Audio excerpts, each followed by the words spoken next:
सबको नमस्कार। एकेएन TV India में आपको बहुत बहुत स्वागत। आज हमारे पास दर्शन शर्मा जी है। वो हमको पूरा इंडिया का समाचार सुनाएगी। और हमारे पास सीमा मडीवाल जी है, वो हमें दिल्ली का खबर सुनाएगी। और मैं ये कोशिश करूंगा कि कुछ मान्यता रखने वाला आवश्यक समाचार सुनाऊंगा। तो पहले हम सीमा जी से पूछते हैं, आप दिल्ली का समाचार बताएं। नमस्कार, मैं हूँ सीमा मडीवाल। एकेएन टीवी में आपका स्वागत है। आज मैं आपको आम आदमी पार्टी से जुड़े दिल्ली के समाचार सुनाऊंगी। दिल्ली में मॉनसून के दौरान कृत्रिम बारिश की तैयारी पर विवाद। दिल्ली सरकार राजधानी में एक बार फिर क्लाउड सीडिंग या आर्टिफिशियल रेन का ट्रायल करने की योजना बना रही है। अधिकारी इस बार फ्लाइट परमिशन, एयरक्राफ्ट की व्यवस्था और विभिन्न एजेंसियों के बीच बेहतर तालमेल पर काम कर रहे हैं, क्योंकि पिछली बार ऑपरेशनल मंजूरियों में काफी दिक्कतें आई थी। हालांकि इस योजना की टाइमिंग पर सवाल उठने लगे हैं। आम आदमी पार्टी का कहना है कि जब मानसून और प्री मानसून के कारण प्राकृतिक रूप से बारिश होने वाली है, तो कृत्रिम बारिश का आयोजन करना करोड़ों रुपए की फिजूल खर्ची है। कृत्रिम बारिश की असली जरूरत सर्दियों नवंबर दिसंबर में प्रदूषण से निपटने के लिए होती है, न कि बारिश के मौसम में। मेडिकल खरीद घोटाला। आम आदमी पार्टी के सौरभ भारद्वाज का भाजपा सरकार पर तीखा हमला। दिल्ली के भ्रष्टाचार निरोधक ब्यूरो एसीबी ने 650 करोड़ रुपए के कथित मेडिकल खरीद घोटाले में पहली गिरफ्तारी की है। आम आदमी पार्टी के नेता सौरभ भारद्वाज जी ने इस खबर की रिपोर्ट करते हुए कहा, इसे बड़ा करप्शन करार दिया है। उन्होंने सीधा आरोप लगाया है कि भाजपा की रेखा गुप्ता सरकार के 16 महीनों के कार्यकाल में के दौरान चिकित्सा खरीद में ये 650 करोड़ रुपए का घोटाला हुआ है। इसके साथ ही उन्होंने एक मीडिया संस्थान पर निशाना साधते हुए कहा कि वह पत्रकारिता के बुनियादी सिद्धांतों को भूल गया है और जानबूझकर इस घोटाले की समयावधि का खुलासा नहीं कर रहा है। इस मामले में केंद्रीय खरीद एजेंसी सीपीए के पूर्व प्रमुख डॉक्टर विनोद रंगा को गिरफ्तार किया गया है, जिन पर दवाओं और चिकित्सा उपकरणों की खरीद में गड़बड़ी के आरोप हैं। दिल्ली में सरकारी टेंडरों में कमीशन और भ्रष्टाचार का खेल। आम आदमी पार्टी के दिल्ली प्रदेश अध्यक्ष सौरभ भारद्वाज जी ने प्रेस कॉन्फ्रेंस के दौरान भाजपा पर दिल्ली में विभिन्न कार्यों और सरकारी टेंडरों में भारी भ्रष्टाचार करने का गंभीर आरोप लगाया है। उन्होंने हाल ही में दर्ज हुई एक एफआईआर का हवाला देते हुए खुलासा किया कि भाजपा के करीबी लोग स्वास्थ्य विभाग के टेंडरों में गड़बड़ी कराने के एवज में खुलेआम कमीशन की मांग कर रहे हैं। सौरभ जी के अनुसार इस कमीशन को लेकर आपस में बड़ा विवाद हुआ है, जिसमें गाली गलौज और जान से मारने की धमकियां तक दी गई, जिससे ये पूरा रैकेट का पर्दाफाश हुआ है। उन्होंने आरोप लगाया कि चुनिंदा ठेकेदारों को करोड़ों रुपयों का अनुचित फायदा पहुंचाने के लिए जानबूझकर टेंडर की शर्तों और नियमों में बदलाव किया जा रहा है। आप नेता ने साफ कहा कि अस्पतालों में दवाइयों, उपकरणों की सप्लाई से लेकर कावड़ प्रबंधन तक की टेंडरों में कमीशन खोरी का यह खेल धड़ल्ले से चलाया जा रहा है। दिल्ली से इतना ही। अब चलते हैं राज जी के पास। जी राज जी। थैंक यू सीमा जी। अभी मैं मान्यता रखने वाले आवश्यक समाचार सुनाऊंगा। आपको मालूम है, बहुत खरीद फरोश हो रहा है। एनडीए बीजेपी अमित शाह जी ने बहुत ज्यादा एमपीज को खरीद रहे हैं।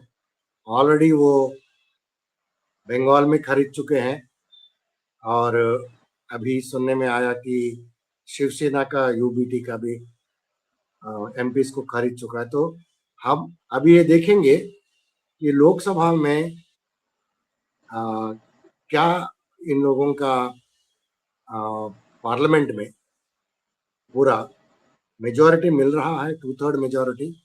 क्योंकि 2/3 मेजॉरिटी प्राप्त करने के बाद वो कॉन्स्टिट्यूशन बदलने का काम करेंगे बोल के अपोजिशन आरोप कर रहे हैं। हम वो फिगर्स को जरा देखेंगे। अभी टोटल एमपीस हैं 543, उसमें लोकसभा की बात कर रहा हूँ। उसमें अगर देखा जाए एनडीए के पास 362 है, तो ये टोटल अभी 20 एमपीस का जो बंगाल में खरीदा था, उनको अगर जोड़ा जाए तो टोटल जो है 313 हो जाएगा। फिर भी वो 2/3 मेजोरिटी के लिए 49 का शॉट पड़ रहा है। अभी सुनने में आया कि शिवसेना का एमबीटी में यूबीटी से एकनाथ शिंदे जुट का ऑपरेशन टाइगर के तहत 9 एमपीस को वो खरीद रहे हैं या खरीद चुके हैं, जो भी है। तो उसमें से 9 में से 6 जो है ऑलरेडी जंप कर चुके हैं, ऐसा खबर आ रहा है। तो अगर उसको भी अगर जोड़ा जाए 6 को, फिर उनको 43 कम पड़ेगा। तो ये है हालत आज का। मतलब 2/3 मेजोरिटी लोकसभा में बीजेपी एनडीए प्राप्त करने के लिए 43 का कम पड़ रहा है। और एक मजेदार चीज हम आपको सुनाते हैं। कोर्ट क्या कह रहा है ये जो नीट का पेपर लीक के बारे में, आप सुन के आपको हंसी भी आएगा, दुख भी होगा। क्योंकि नीट के पेपर लीक के तहत पूरा इंडिया में 12 बच्चों का, स्टूडेंट्स का आत्महत्या हो चुका है। 12 अपना जान ले लिए। वैसा इंपॉर्टेंट चीज के ऊपर और कई सारे लाखों बच्चों का जो मानसिक संतुलन हुआ, तो फैमिलीज का हुआ। लेकिन कोर्ट क्या बोल रहा है, ये जो पेपर लीक हुआ है ये टेलीग्राम एक व्हाट्सएप जैसा मैसेजिंग प्लेटफॉर्म है, उसकी वजह से हो रहा बोल रहा है। कोर्ट बोल रहा है टेलीग्राम के वजह से। और दूसरा, हम लोग जो है एयरफोर्स का प्लेन्स और एरोप्लेन्स और गाड़ियों यूज करके रोक सकते हैं क्या पेपर लीक को? एक्चुअली पेपर लीक करने वाले एक अलग लोग हैं, वो एक नेटवर्क है, उसमें पैसा काफी हेर फेर होता है। तो वो नेटवर्क तोड़ना है। टेलीग्राम को बंद करके या एयरफोर्स को लगाएंगे बोल के नीट पेपर लीक को आप रोक नहीं सकते। अभी श्री राम जी का मंदिर में अयोध्या में इतना बड़ा करप्शन हो रहा है, उसके बारे में संजय सिंह, आम आदमी पार्टी के एमपी ने बहुत कुछ बताया है। उसमें मेन पॉइंट्स ये है, पुलिस और गवर्नमेंट ये बोलती है कि हमें मालूम है कि चोरी हुआ है, 3 करोड़ का हुआ है, 45 लाख का कैश पकड़ा गया है, लेकिन जो काम वो किया है उनको अभी तक अरेस्ट नहीं किया। क्यों? इससे सवाल उठता है कि ये कौन कर रहा है, ये समझिएगा। दूसरा भी, आप लोगों का पेट्रोल और डीजल का प्राइस जो है बढ़ते ही जा रहे, 100 से ऊपर हो गया, ये चीज आपको मालूम है। इसमें हमारे हरदीपुरी साहब आके बोलते हैं कि जो कंपनियां हैं, इंडियन ऑयल, हिंदुस्तान पेट्रोलियम वगैरह, उन लोगों को बहुत ज्यादा नुकसान हो रहा है। उनका कितना नुकसान हो रहा है? पर डे उनका 1000 करोड़ का नुकसान पर डे हो रहा बोलते। लेकिन असली चीज हम आपको समझाते हैं, क्योंकि ये आवश्यक आपको जानना जरूरी है। जब क्रूड का प्राइस जो है पर बैरल $115 था, गवर्नमेंट ने 137 डेज के लिए फ्रीज कर दिया ताकि प्राइसेस आगे बढ़े ना। क्यों? क्योंकि वो 137 डेज जो है इलेक्शन का टाइम था, इसलिए इलेक्शन टाइम में पेट्रोल और डीजल को नहीं बढ़ाते। फिर इसके बाद वो 115 से डॉलर से नीचे गिर गया था, 75-80 डॉलर्स पर बैरल हुआ। उस समय कुछ नहीं किया, कम नहीं किया। 2024 में $80 था, फिर भी कम नहीं किया, सिर्फ 2 रुपया कम किया था एक दफे, वो भी लोकसभा इलेक्शन के पहले। तो वैसा ये जब इंटरनेशनल मार्केट में बैरल का क्रूड ऑयल का प्राइस कम होता है, कम नहीं करते हैं, जब बढ़ता है तो और बढ़ाते हैं, ये हालत है। तो अभी हम दर्शन जी के से अनुरोध करते हैं, दर्शन जी से आप हमें बाकी खबर सुनाइए। Thank you. नमस्कार, मैं दर्शन शर्मा आप सभी का स्वागत करती हूँ एशियन टीवी इंडिया पर। मैं लेकर आई हूँ देश में आम आदमी पार्टी से जुड़ी वो खबरें जिसका असर राजनीति से आम जनता तक साफ दिखाई दे रही है। तो बने रहिए अंत तक मेरे। आम आदमी पार्टी के राष्ट्रीय संयोजक अरविंद केजरीवाल जी ने केंद्र की मोदी सरकार पर तीखा हमला बोलते हुए इसे देश और दुनिया के इतिहास की सबसे अक्षम सरकार बताया। उन्होंने कहा है कि सरकार से एक परीक्षा तक ठीक से आयोजित नहीं हो पाती, जिससे लाखों युवाओं का भविष्य प्रभावित हो रहा है। अरविंद केजरीवाल जी ने अमेरिका दौरे के दौरान प्रधानमंत्री नरेंद्र मोदी और अमेरिकी राष्ट्रपति ट्रंप की मुलाकात पर भी सवाल उठाए।